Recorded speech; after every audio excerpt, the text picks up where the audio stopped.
guys, welcome back to Dinner with Friends. It has been a while. I took a little break, but I'm really excited to get back. We are in the summer, so I wanted to make kind of like this American summer inspired menu. We're gonna start with my spin on like sweet tea vodkas. I'm gonna do it with green tea instead. For appetizers, we're doing air fryer pickles. We have some ranch, and then our main course is gonna be Buffalo Chicken Tostadas. And for dinner, we're doing some S'mores Muffin cups. So I'm excited for you guys to meet my friend Lindsay. We have been friends for a long time. We met in the yoga world, and she's now the director of operations for Brightside Yoga, which is a new studio here in LA. From the same people that opened up Dry Bar. So here we go. Let's get started with dessert first. So this recipe is from my friend Jacqueline. She is Spread the Grub on Instagram. So this recipe takes 1 banana, 2 eggs,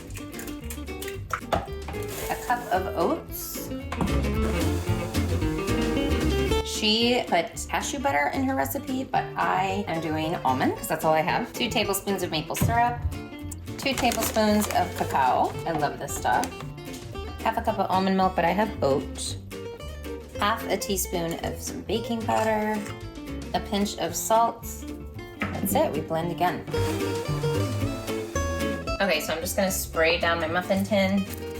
So these are supposed to be legit muffins, but I want to make it to where they're not so big. So I'm gonna only fill up half of this. Now these are gonna go in the oven for 20 to 25 minutes at 350. So they look really great. So I have these dark chocolate morsels. Perfect. All right, so the oven's off, but I'm just gonna pop these in there and see how melty and gooey they get.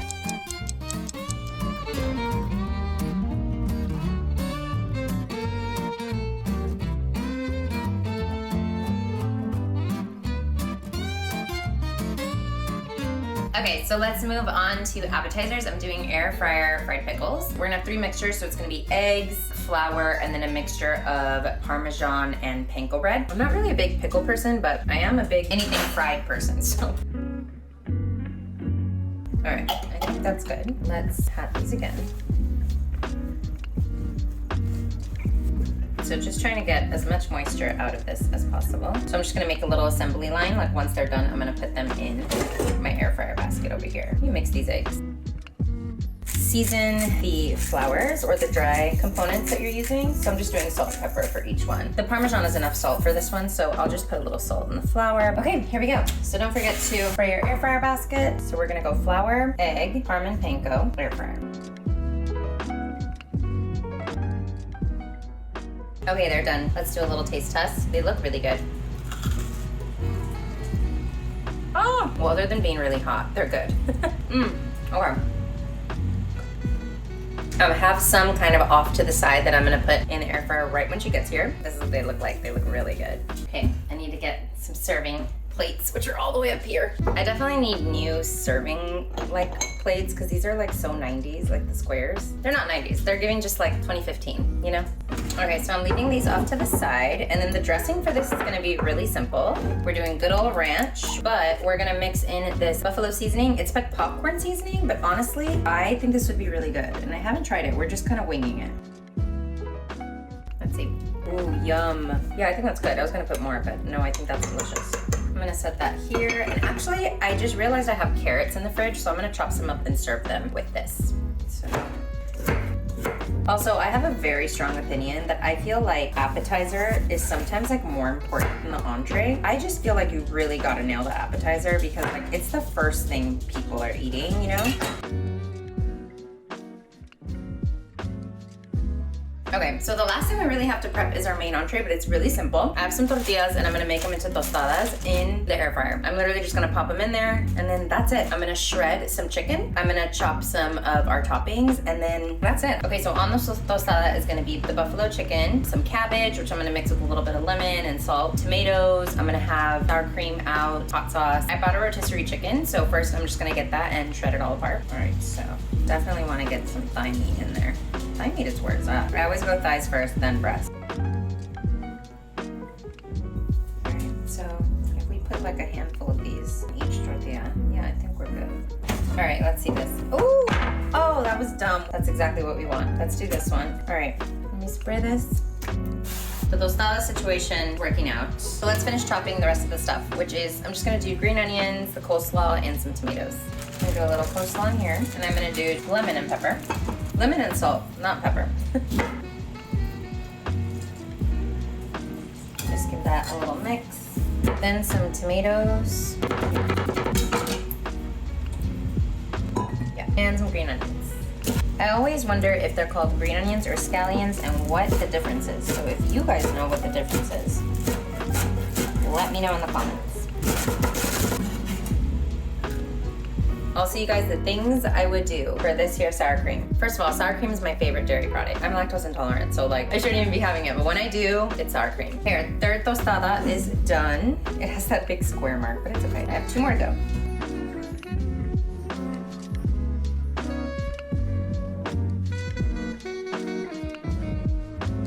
Okay, so for our green sweet tea vodkas, all I'm gonna do is garnish with a little bit of mint and lemons. So I'm just gonna slice some lemons, but it's a pretty simple cocktail. It looks like Instacart bought me basil instead of mint, but it'll just be a garnish, so I guess it's okay. For cocktails, I wanna do like a really thin lemon like that.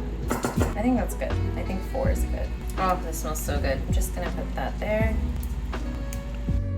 The recipe for this is 2 ounces of vodka, 2 ounces of tea, and 1 ounce of simple syrup. Shake it up and you're good to go. All right, you guys, apron off. I am ready. I'm just waiting for her to get here. I'm so excited. Okay, so I can't wait for you to see my little setup. I'm making like my own show here. Look at you. I mean, I literally think that's why I'm losing my fucking hair.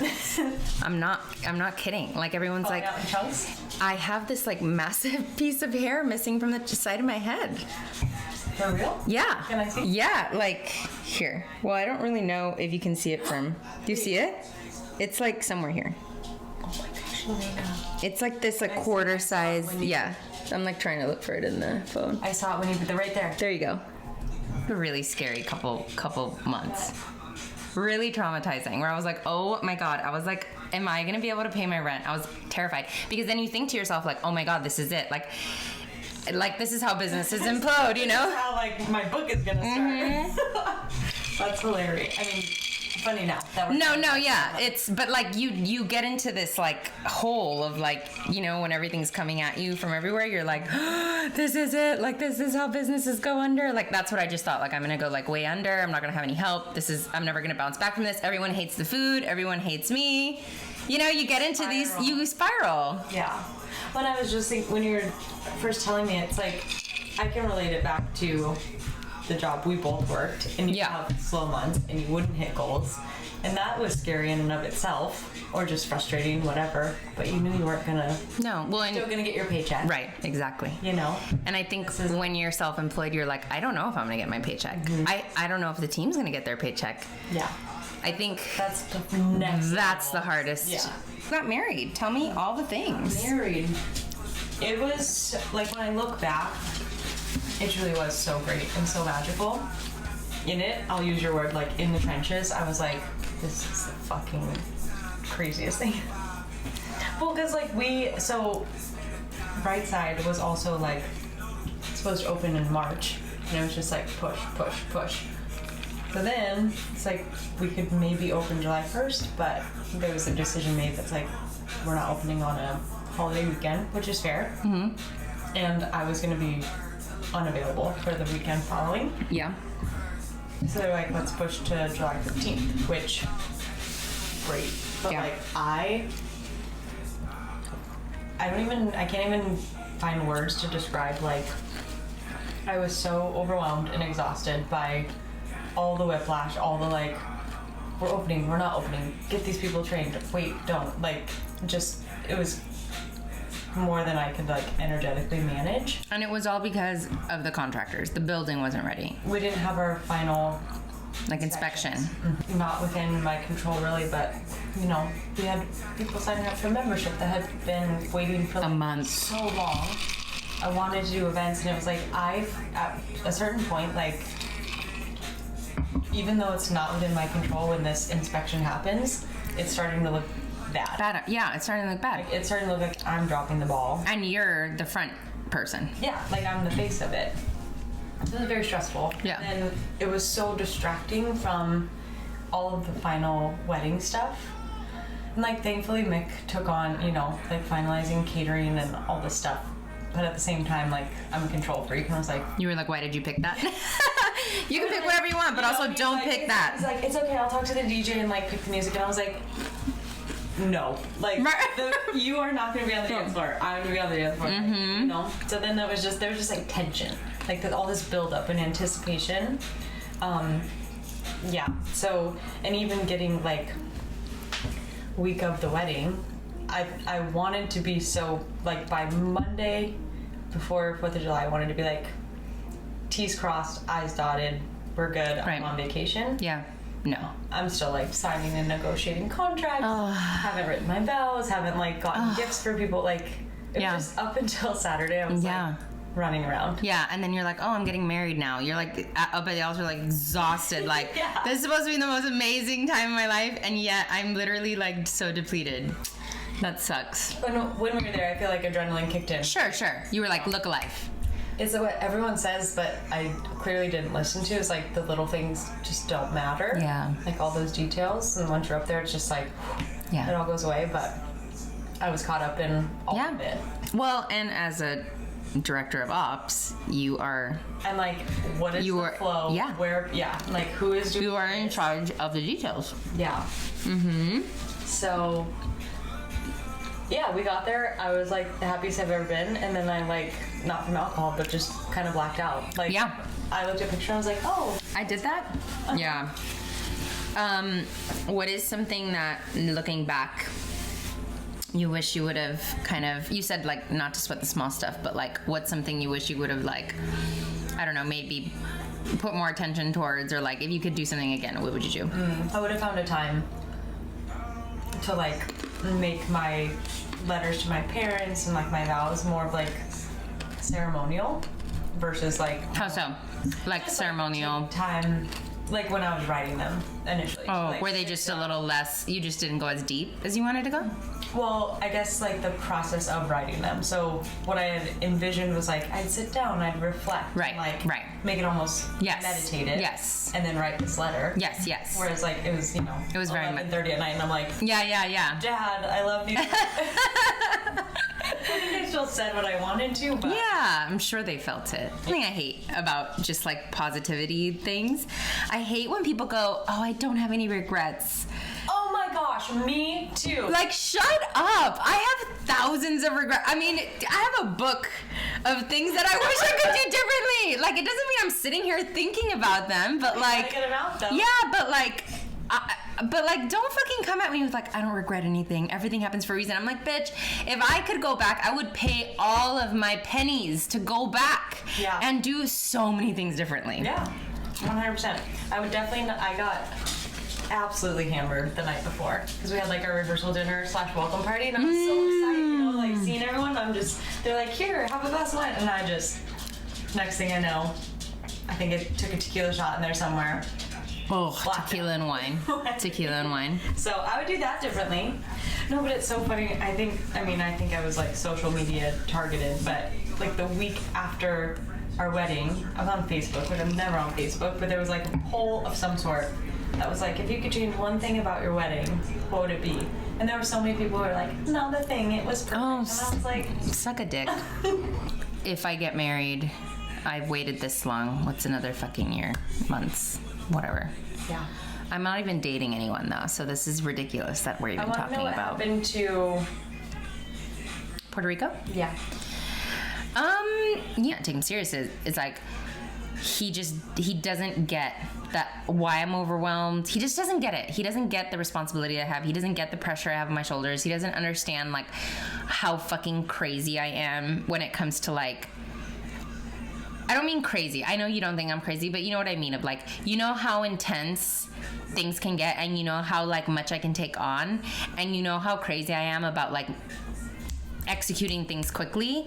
And I think like he doesn't realize what that's like, because he literally goes to work, and then when he's off, he like goes and hikes and hangs out and goes to the movies, and I'm just like, what the fuck? Like bless him. Psycho? Bless him. Listen, I every day of my life wish that I was someone that was happy with that. every day I wish I was like that, but I'm not like that. I'm just not. I shoot for the fucking stars. It's how I've always been. I make my life unbearably hard sometimes, but like, it's just who I am. And like, I need to embrace that. And I think that like, I would love to meet someone that like likes that about me. I think men don't like that about me. Like, I think that's unattractive, and that's really shitty, because like, it's literally how I'm built. I don't know how to fix it, you know? Not that I should fix it. No, you shouldn't fix it. But my question that comes up, because I'll share about me later, but like, what does a good partner to that, you know, need in you? What does that look like? Because I see two things. Like, I see either someone who's like, yeah, I'll be just a stay-at-home hubby, and then you're like, I'm annoyed that you're just staying at home. Yeah. Yeah. Or someone who's like cheering you on, but also like kind of mansplaining, for lack of a better, you know what I mean? Like, yeah, well, I think let's do this, and you're like, get the fuck out of my way.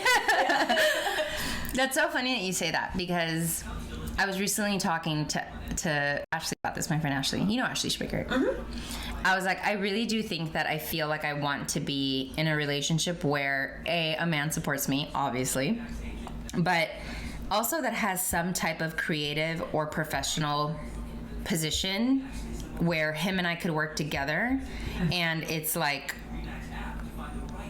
I never thought I'd say that we could be business partners, but like, I'm starting to kind of think that like, that's maybe the only way that it'll kind of work for me. I just feel like I will always prioritize my career. Mm-hmm. I think that's true. And I don't think, I think I have to be real with that. Like, I can't apologize about that. And I heard this with me at one of our dinner with friends together. It's like, and I actually really resonated with what you say, and even now, it's like, there's something about a creative, hungry brain and heart that's like, even when you get to the thing that you made and built, it's like, and now what? Yeah.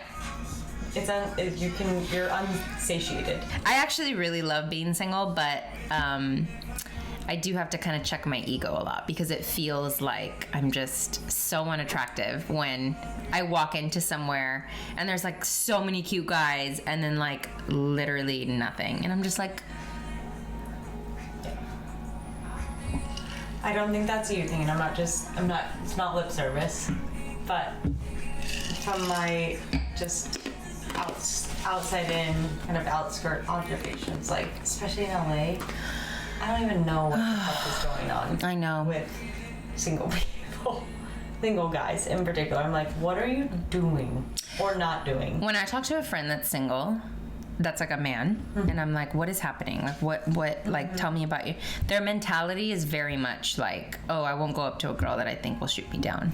So that's what I was gonna say. Anytime we're like out in the bars, out at the bars in Hermosa, I'm like, oh, thanks. Yeah, she's cute. Go. Yeah. I don't want to get shot down. Like, I'm tired of such babies. Down. I know, and I'm like, well, then stop complaining that you're a third wheel. I don't know what to tell you. I feel like here's the thing. If guys are afraid of getting shot down, then they need to come up with a rebound strategy in the moment where then they're at least in the friend zone. Mm-hmm. Because I believe firmly that if you are in the friend zone and you're a good guy and you're funny and you're not a piece of shit, at some point you'll get out of the friend zone and she'll sleep with you. Yeah. So you have to have like some type of like rebound strategy. You have to have like a long game. You have to have a long game. That's right. In Austin, my friend, when I came back, Vanessa was like, did you hook up with any guys? And I was like, no! If I quit this, I'll start something else. I'm not going to go work for anyone else. And I'm going to be in the same grind. I think you're meant for success. Like, I truly, like, I look at you and really? Girl, you're going to be on Forbes one day. I know it. That's so nice. That's so nice. And I think it could be this. Like, I'm fully like, but like, if it's not, it's something else. Like, sure. End game. And I already talked about like there's actually not an end game for you. Sure. That's something else. But I mean, like, big picture, I guess. Yeah. You'll get there. I think that I feel that. I think that the reason why I'm so stubborn about caring about my career is because I think somewhere deep down inside I feel that way too. Yeah. And there's 100. You know your destiny. Yeah. Mm-hmm. Because I can't think about anything else. Mm-hmm. And it's just like, why would I be that wired that way? Why would I be wired that way? Exactly. If you, at your core belief, think that everything is working for you, why would I be wired in a way to want something I'm never gonna get? That's not how it works. That's not how it works. And not everyone is wired like you. Which is also, it's like... Yeah. I like working and I like being successful, but I'm not wired to go out and, like, be a bulldog and do it all on my own. I don't want to be. You're like, trade. I'll happily not be. I say it all the time. I would happily. But you know what I mean? Like, I get it. Not to be woo-woo, but... No, I get it. Exactly. That is what I've tapped in on this year, is like, ever since I was like 20 something, I've been like, I don't want to be this way. I just want to niche down. I want to do one thing. I want to be, just like, I want to be happy with this 9 to 5, or not even 9 to 5, but like, I just want to be happy with where I am. Where I am is great. With one job. I want to just be content, and I want to just like, that's it. And I've wanted that forever. And I think when I like actually started embracing, like, you're not like that, and like, you're not harming anyone, so like, why not embrace who you are? And then when I started doing that, I think like everything started opening up. So I think it's just something I'm leaning into, and anyone that I feel like doesn't understand that about me, I just go, I can't fuck with you. And it's not because like your opinion's wrong, or like you're wrong, or I don't like you, but it's like, this is like a momentum that I have to keep going. And like, You're already met with enough resistance. I'm already met with enough resistance. Yeah. I create it for myself. Exactly. And also, like, I think the people that really love me know that I'm not doing it from a boastful place. Like, I'm doing it from like a Lindsay. I can't think about anything else but dinner with friends. Yeah. Like, I'm like, making it amazing. Help me. And then you're like, okay, got it. And you believe me, versus like, I meet a stranger and then I go, so I have this idea and it's called Dinner with Friends and this is what I do. And they're like, that's cute. That sounds good. Yeah, and it's just like, well, I can't, like, I just can't entertain that energy anymore. Yeah. I can't do it, Don't have time. You don't have time. I don't have time. And I feel like, in general, most people should hang around with people. I mean, the amount of growth that I've had just because I've listened to the people that support me in the past year has been insane. Yeah. Cheers. When we were at the Bachelorette, it was brought up that, like, we were all giving advice to the bride, and one of them was like, don't talk shit about your partner to other people, like family, friends, whatever. And like, in theory, that sounds right. But me and this other girl kind of looked at each other, and we were a little drunk. So like, I think our honest feelings just kind of were very, we were very forward. But I was just like, but who's that protecting? Like, is that protecting him? Like, I'm not trying to be the... If I never talk shit about my ex-boyfriend to my family or friends, I'd still be with him. And it's just like... So, I mean, I do understand. Because in the case that you're talking about, it's kind of like why did you put me through all of that, and then you're still going to stay with him anyway? Because now I'm upset, which is a very common thing. Annoyed. Yeah, I'm annoyed. Yeah. Bitch, I give you like my entire Tuesday morning consoling you. Anyways. But on the other hand, there's other people that have partners that are really fucking shitty, and when people vent about them, their friends and family can go, yeah, that's really shitty. Why are you with them? And it might be really productive. Yeah. But I think that, like, don't talk shit about your partner. I don't know. Obviously, like, don't, drag their name through a pile of shit. Sure. I mean, if you're calling your partner a piece of garbage, there's a bigger issue than you saying that out loud. To your girlfriend being like, girl, I came home again, like, his dirty laundry was different. Right. That's different. Talking about, like, you got in a fight and he pissed you the fuck off. And you're like, he's a dick. And he's a dick. Fuck this guy. What the fuck was that? And you can't talk about that? Like, okay. Yeah. I low-key think it's a way of... I low-key think it's like internalized misogyny. You have to deal with it. As a woman, you have to deal with it. Can't complain about your man. Like, you have to stand by your man. And You do complain about it, if you do complain, and then decide to get back, just swallow it down. Don't ask for help again. don't ask for help ever again. Can I be human and complain and then be wrong and then get back with him and then ask for forgiveness? Can I not do that? Because men do that all the time. Yeah, all the time. Men That's fuck what's happening up. right now, and I'm about to be like, bitch, no. Men fuck up, ask for forgiveness, get a second chance, fuck up again, and guess what? It's the girl's fault because she took him back the second time. It's not his fault. Something I'm so traumatized about is my ex-boyfriend would go, "Hey babe," down the hallway. "What's up? When's dinner?" "What are we doing for dinner?" A man ever asks me that in my whole life, I will light him on fire. Like, but again, I take accountability.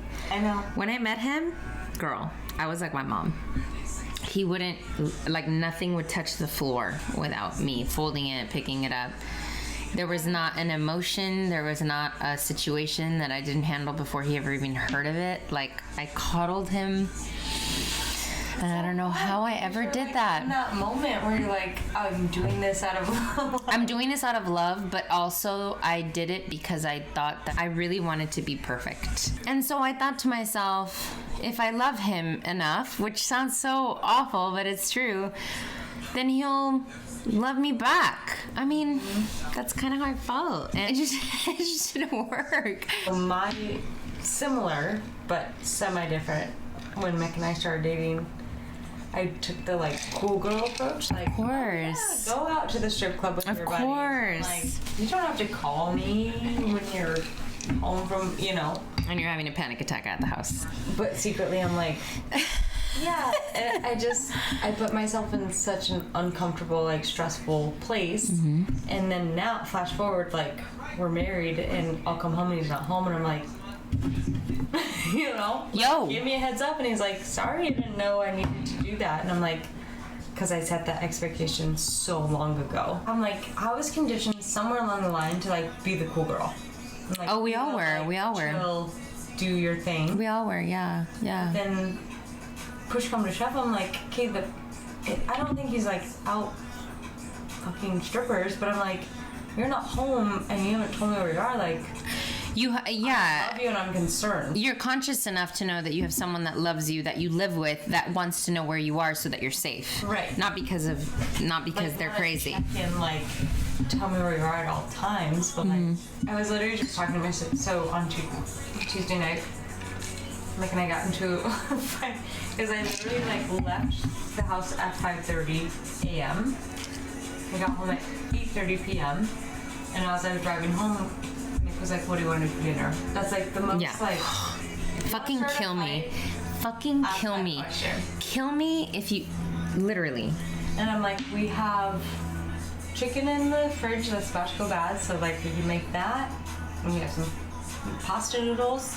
And he's like, I think we should just DoorDash. And I'm like, we have no money Yeah. after getting married. Yeah. I think we should make the food we have at home. And I was like, I was like, I'll make it. Like, I'll make it when I get home. But as I was saying that, I was like, I don't want to fucking make it. Yeah, right. get home and I'm just like, so, Yeah. Slamming the door. and the things like, he's like, what's your deal? And I'm like, I'm just making dinner after working 16 hours. Yeah. And he's like, you said you would. And so I was like, I understand that I said that, but like, Yeah. help me.